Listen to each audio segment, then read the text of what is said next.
नमस्कार, स्वागत है आपका क्यू वाइब नेटवर्क पर। मैं हूं नीलू व्यास और हमारा खास कार्यक्रम एंगल 360 में आपका स्वागत है। बात करते हैं, अभी थोड़ी देर पहले कांग्रेस का मैनिफेस्टो वो रिलीज हुआ है और इस मैनिफेस्टो की जो सबसे बड़ी बात है, हालांकि इसमें बहुत सारी चीजें हैं, उसमें उन्होंने 200 यूनिट्स फ्री इलेक्ट्रिसिटी की बात की है, यानी कि फ्री बिजली की बात की है। गृह लक्ष्मी योजना के तहत 2000 रुपए जो फैमिली की जो हेड महिला है उसको मिलेगा। अन्न भाग्य स्कीम है जिसके तहत कि 10 किलो चावल, गेहूं और बाकी जो मिलेट्स हैं वो सब मिलेगा।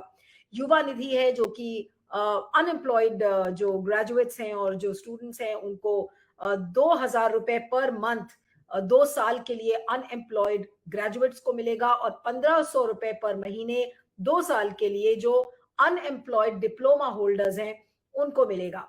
उसके बाद शक्ति जो इनकी योजना है, इसके तहत free travel to all women throughout the state in regular KSRTC and BMTC buses, यानी कि जो महिलाएं हैं उनका ट्रैवल फ्री हो जाएगा। और साथ में आज मल्लिकार्जुन खड़गे ने ये कहा कि बतौर जो छठी गारंटी है वो ये है कि जो पहली कैबिनेट मीटिंग होगी उसमें इन सारे डिसीजंस को इंप्लीमेंट किया जाएगा। लेकिन जो सबसे बड़ी बात आज के मैनिफेस्टो में थी वो ये थी, कांग्रेस ने कहा कि अगर कांग्रेस सत्ता में आई तो वो बजरंग दल को बैन कर देगी और बजरंग दल को बैन करेगी। और उसके बाद कड़ी प्रतिक्रियाएं आ रही हैं। अभी थोड़ी देर पहले हिमंता बिस्वा शर्मा जो कि असम के चीफ मिनिस्टर हैं, तो उन्होंने कहा कि देखिए, बीजेपी ने अगर PFI को, यानी कि पॉपुलर फ्रंट ऑफ इंडिया को अगर बीजेपी ने बैन किया है तो ऐसा लग रहा है कि उसी के एवज में अब कांग्रेस मुस्लिम्स के वोट बैंक को साधने के लिए अब बजरंग दल को बैन करेगी, बजरंग दल पर रोक लगाएगी। दूसरी तरफ ये भी कहा जा रहा है कि देखिए, कांग्रेस SDPI से समर्थन मांग रही है इस चुनाव में। तो सवाल ये है कि जो बजरंग दल को बैन करने वाली बात इस मैनिफेस्टो में लिखी गई है, साथ में आपने देखा था कि कल बीजेपी का भी मैनिफेस्टो रिलीज हुआ था।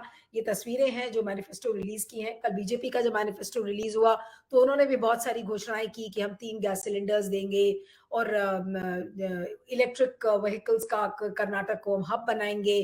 तमाम तरीके की बातें थी, लेकिन बार बार कांग्रेस का यही कहना था कि कोई भी प्रोमिसेस बीजेपी की सरकार ने फुलफिल नहीं किया है, वो कोई भी वायदे पूरे नहीं हुए हैं। लेकिन कांग्रेस का आज कहना था कि 162 जो उन्होंने प्रोमिसेस किए थे उसमें 159, मतलब out of 162, 159 promises have been fulfilled. That's what the Congress is claiming.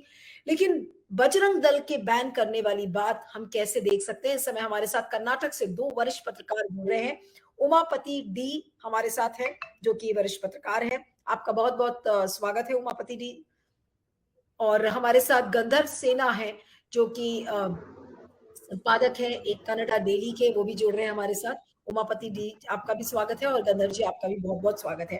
मैं उमापति आपसे शुरू करूंगी कि आज जो कांग्रेस का जो मैनिफेस्टो रिलीज हुआ है, how would you really see that they are talking about banning Bajrang Dal now? And Assam Chief Minister Himanta Biswa Sarma is saying that it's like appeasing the Muslims. Now, would you also say that it's an appeasement politics of the Congress? It certainly is, actually. They should have restrained declaring this, making this announcement, you see, because on the Hindutva issue, BJP is very strong.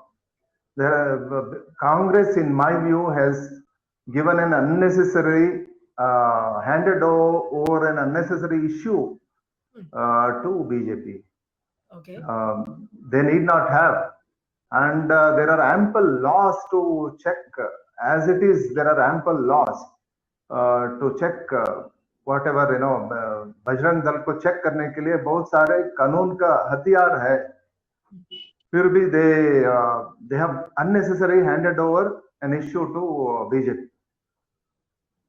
लेकिन इससे नुकसान आपको क्या लगता है? चुनाव के संदर्भ में अगर मैं पूछूं तो आपको क्या लगता है कि इससे बीजेपी को फायदा मिल सकता है, जो कांग्रेस का जो ये अनाउंसमेंट है कि बजरंग दल को हम बैन करेंगे? मिल सकता है. When you fight on the turf of Hindutva, BJP is very strong. It comes out very strong if you fight on the turf of Hindutva. so far Kharge himself has restrained to join issue with BJP on Hindutva issues. Congress essentially is fighting Karnataka election on local issues.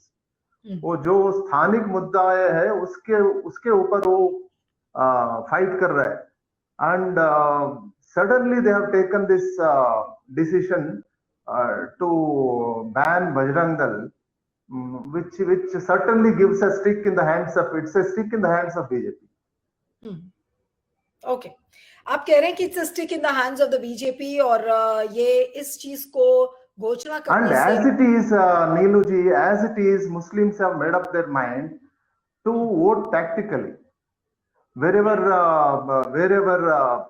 the JDS candidate is strong and wherever there are chances of